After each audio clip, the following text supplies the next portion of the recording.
Ya, assalamualaikum warahmatullahi wabarakatuh. Kembali lagi bersama saya Bubun Budiman dari Polistory ID.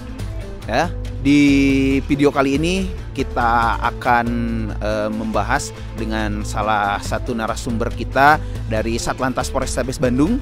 Ya, kita akan membahas masalah video yang sedang viral, yaitu ibu-ibu yang mengomentari susahnya untuk melakukan tes SIM.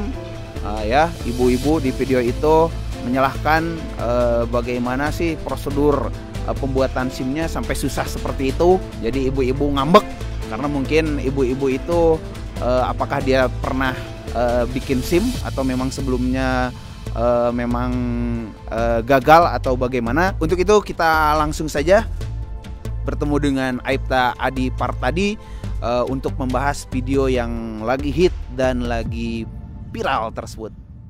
Buat Kepolisian Republik Indonesia ya, ngapain sih bikin track kayak begini? Modelnya nggak masuk di akal banget. Tolong ya, bikin track yang masuk di akal. Apalagi buat mak-mak seperti kita-kita ini. Auto nggak bakalan lulus deh. Dan auto nembak, itu artinya mengajarkan kita-kita semua untuk korupsi, untuk menyuap. Oke, saya tunggu ya. Mudah-mudahan ada perubahan. Soalnya saya mau bikin SIM, saya nggak mau kalau tracknya kayak begini.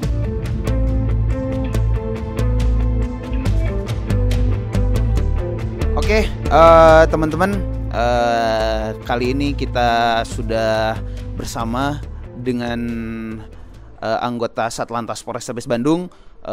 Beliau ini adalah Danru dari tes ujian praktek SIM C maupun SIM A. Oke, selamat siang, Bang. Selamat siang. Siap. Pak Bubun. Pak Bubun. Oke, gimana, sehat, Bang? Alhamdulillah. Sampai hari ini, sampai saat ini masih sehat selalu. Oh, alhamdulillah, Bang. Ya. Iya, mudah-mudahan kita senantiasa diberikan kesehatan selalu, Bang. Oke. Oke, kalau gitu boleh perkenalkan dulu, Bang, nama, terus sudah berapa lama dinas di Satlantas, khususnya mungkin di bagian Regiden ini, Bang? Alhamdulillah. Nama dulu ya, nama dulu, kebetulan nama saya Adi Hartono Partadi ya, pangkat Aibda ya. Kebetulan berdinas di Satpas ya, di Regiden khususnya di SIM. Ya, bagian praktek ini sudah mungkin 4 tahun ya, 4 tahun, sekitar 4 tahunan, betul. Oke. Ya. Siap. Saya kira itu aja. Oke. Perkenalan Cukup kalau memang tidak ada yang mau dikenalkan lagi. Oke, gini, Bang. Terkait video viral nih yang di aplikasi TikTok, ibu-ibu yang mengeluhkan terkait susahnya tes praktek SIM. Itu dia menanyakan, ngapain sih tes kayak gini? Kayaknya ini ngada-ngada tes kayak gini gitu kan. Apakah benar, Bang, tes zigzag itu memang mengada-ngada atau memang sudah ada peraturannya gitu? Oh, menanggapi masalah ini. Saya juga sudah lihat video itu. Oke. Ya, memang mungkin kalau kita melaksanakan yang benar itu ya pasti ada kekurangan-kekurangan atau ada mungkin kritik-kritik ya. Iya, betul, Tapi betul. kita laksanakan itu sesuai dengan undang-undang ya. Oke. Sesuai dengan undang-undang ya, dasar hukum kita menguji itu sudah ada ya. Oke. Dasar hukum kita di Regiden di SIM itu sudah ada ya. Iya. Yang pertama tentunya Undang-Undang Nomor 2 tahun 2002 ya. Iya. Ya, tentang Polri, tentang kepolisian, yaitu dan Undang-Undang Nomor 22 tahun 2009 ya, tentang Undang-Undang Lalu Lintas dan Angkutan Jalan ya. Kemudian Perkap dulu ya, Perkap. Ya, Perkap. Nah, sekarang digantikan Perpol Nomor 5 tahun 2001 tentang penerbitan dan penandaan surat izin mengemudi ya. Bahwa di situ dijelaskan materi ujian praktek untuk SIM C itu ada 5. Oke. Ya, ada 5. Termasuk yang zigzag itu. Termasuk ya, yang zigzag. Yang pertama yaitu pengereman keseimbangan, Oke. ya. Yang kedua yaitu zigzag. Iya. Ya, yang ketiga itu membentuk AK8. Oke. Yang keempat pengereman menghindar, Ya. dan yang terakhir yang kelima itu berbalik arah atau U-turn ya, U-turn ya. U-turn. Itu Nah, kelima itu itu ya, 5 Bang? sebenarnya. Oke. Nah, yang jadi pertanyaan ini kan ibu-ibu, apa sih fungsi dari zigzag ini? Karena kan katanya gitu kan ya, kata netizen, kemudian juga mungkin masyarakat yang awam, ngapain sih zigzag padahal kan di jalan kita jalannya lurus aja. Kadang kita jalan zigzag aja kan itu dilarang oleh kepolisian, bahkan bisa sampai ditilang karena mengendarai tidak sesuai dengan peraturan. Nah, apakah fungsi dari zigzag terus angka 8 itu apa sih sebenarnya, Bang? Nah, itu tadi ya. Sebenarnya untuk praktek satu ini ya, praktek satu kan praktek itu di undang-undang itu ada 2 sebenarnya. Oh, ada 2. Ya, praktek satu itu di lapangan. Praktek 2 nanti kemudian di jalan raya.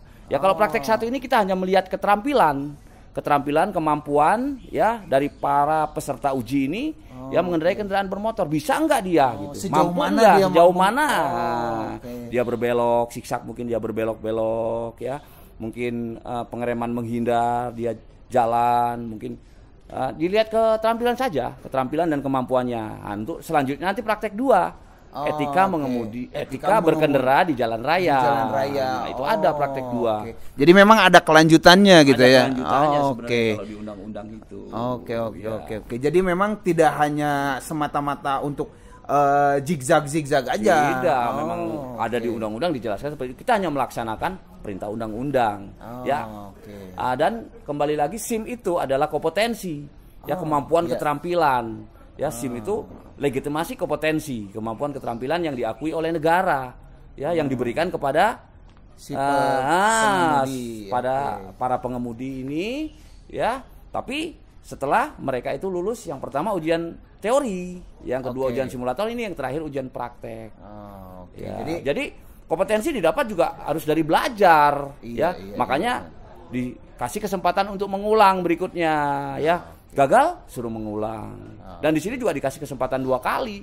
Ya pertama mungkin dia mencoba, ya tidak lulus, kasih lagi kesempatan yang keduanya. Kita tidak saklek. Oh, gagal pulang, tidak. Silakan coba dulu. Selanjutnya yang kedua, kalau gagal berarti mengulang. Mengulang ya belajar, karena kompetensi, kemampuan, keterampilan didapat dari belajar. Ya kalau tidak belajar, ya mental juga kembali mental di sini. Karena tidak cukup hanya jago naik motor, tidak di sini. Ya. Jago naik motor tidak punya mental, tidak lulus pastinya. Karena dia grogi. Nervous, larinya nervous di sini. Jadi teknisnya harus dipelajari. Kompetensi tadi itu kompetensi dapat dari belajar. Saya kira itu, Pak Bu. Iya, betul. Karena akhirnya saya juga paham, Pak. Jadi memang kenapa mungkin di jalan raya harus tetap berhati-hati, kemudian angka kecelakaan mungkin yang sekarang banyak itu kecelakaan di jalan raya, karena mungkin sebagian orang mungkin belum terampil itu gitu kan, memaksakan dia untuk berkendara sedangkan dia belum terampil untuk mengendarai kendaraan tersebut. Betul, Pak Bubun. Karena SIM itu pasti kompetensinya sudah teruji lah yang sudah punya SIM itu, karena di teori di sana soal-soalnya juga masalah rambu-rambu, ya masalah kita di jalan raya lah, di sana ada di ujian teori itu. Kemudian dilanjutkan dengan simulator itu simulasi kita di jalan. Terakhir praktek di sini. Itu saja Pak Bun mungkin. Oke, siap, terima kasih. Cuma yang terakhir gini, Bang. Karena yang di video viral itu kan ibu-ibu itu seperti dia itu menyepelekan bahwasanya buat apa sih zigzag itu? Kemudian buat apa sih tes angka 8 itu gitu kan? Itu seakan-akan mempersulit si pemohon SIM untuk melakukan praktik tersebut, yang akhirnya dia menganggap bahwasanya dia hanya dijebak oleh petugas untuk akhirnya dalam tanda kutip ya, dia agar untuk bahasanya nembaklah atau apa. Apakah memang selama Pak Adi ini menjadi danrub praktik itu mungkin secara persen ya, itu yang lulus sama yang tidak lulusnya apakah berbanding sama atau seperti apa? Apakah memang kata masyarakat hararese tes mah gitu kan? Apakah memang seperti itu atau memang dalam kenyataannya banyak juga yang lulus gitu? Seperti apa, Bang? Saya kira kalau kita menguji itu banyak juga yang lulus ya. Banyak juga yang lulus dan mereka mengucapkan terima kasih karena mereka kita suruh belajar kalau mengulang, mungkin minggu depannya dia lulus. Karena kita tanya kembali, saya belajar Pak. Jadi kembali dia lagi. Memahami dulu, Iya, mempelajari dulu. Mempelajari dulu yang pertama, oke. begini. Karena banyak yang lulus Pak Bubun. Banyak yang lulus dan mereka puas dan mereka terima kasih puas dengan pelayanan kita. Iya. Berarti seperti halnya mungkin sekolah ya Bang ya. Jadi dia ada ujiannya, kemudian ketika dia mau ujian akhir nasional mungkin dia belajar dulu dan akhirnya dia bisa lulus. Mungkin kebanyakan yang ngeluh seperti itu dia tidak mau belajar dulu dengan istilahnya pengen instan, pengen dapat SIM tanpa dia pengen lulus ataupun pengen belajar bagaimana caranya untuk memahami dan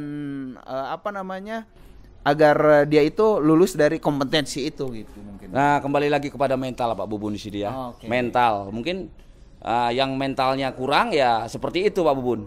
Karena memang saya lihat kalau di sebagian negara asing itu mendapat SIM itu lebih susah. Lebih susah Pak Bubun, lebih susah karena dia harus belajar dulu ke sekolah mengemudi. Ya, baru mengajukan ke pemerintah. Itu ada sebagian negara yang seperti itu. Belum layak ditolak kembali, dia suruh belajar kembali. Ya, di sini kita di undang-undang dijelaskan bisa dari belajar sendiri, ya bisa dari sekolah mudi. Jadi kalau belajar sendiri ya kalau masalah sanggup ya silakan. Gitu. Nah, kembali lagi kepada mental Pak Bubun. Siap. Karena betul Bang, karena kan di video yang viral itu kan yang ngeluhnya itu, mohon maaf ya ibu-ibu, itu kaum ibu-ibu yang biasanya sen kiri belok kanan atau sin kanan belok kiri. Iya betul. Karena saya sering lihat di jalan ketika misalnya di jalanan lurus terus tiba-tiba ada belokan, kok sennya ke kanan tapi dia beloknya ke kiri. Iya. Pasti perempuan. Iya betul. Itu pasti. Iya. Kita kalau sudah lihat, kadang-kadang dari gang langsung masuk ke jalan besar ya Pak Bun. Kita lihat pengemudinya pasti perempuan. Ya itu kembali lagi ya bahwa SIM itu adalah legitimasi kompetensi ya kemampuan keterampilan diakui oleh negara yang diberikan kepada pengemudi tapi yang telah dinyatakan lulus ya layak. Ya, yang pertama mengikuti ujian teori, mengikuti ujian simulator, terakhir mengikuti ujian praktek. Itu ada di undang-undang semuanya. Kita hanya melaksanakan perintah undang-undang di sini sebagai penguji. Siap.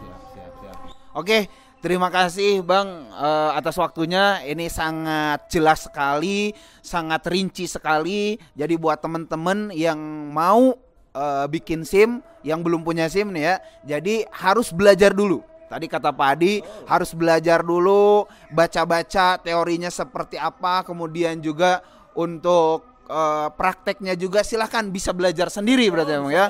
Iya, ketika misalnya teman-teman sudah memang merasa sanggup, mentalnya juga sudah sanggup, silakan teman-teman bisa datang dan buktikan sendiri bahwasanya tidak ada yang namanya polisi itu ngada-ngada. Kemudian juga prakteknya juga itu ngada-ngada tidak sesuai dengan aturan, itu silakan teman-teman bisa buktikan sendiri. Oke, Bang, terima kasih atas waktunya. Mudah-mudahan ini menjadi pelajaran buat teman-teman yang ingin memiliki surat izin mengemudi dan tentunya selalu tetap utamakan keselamatan dalam berkendara. Mungkin ada yang mau disampaikan Bang untuk teman-teman yang mau bikin SIM, buat teman-teman yang pemula yang mau bikin SIM. Saya kira cukup Pak Bubun. Hanya cukup. Itu tadi kalau memang sudah bisa, sudah sanggup silakan datang ke Satpas ya, Satpas terdekat silakan ya mengajukan pembuatan SIM. Karena kita di Indonesia bisa dari belajar sendiri ataupun dari sekolah mengemudi. Siap, terima kasih Bang atas waktunya. Sehat selalu. Amin.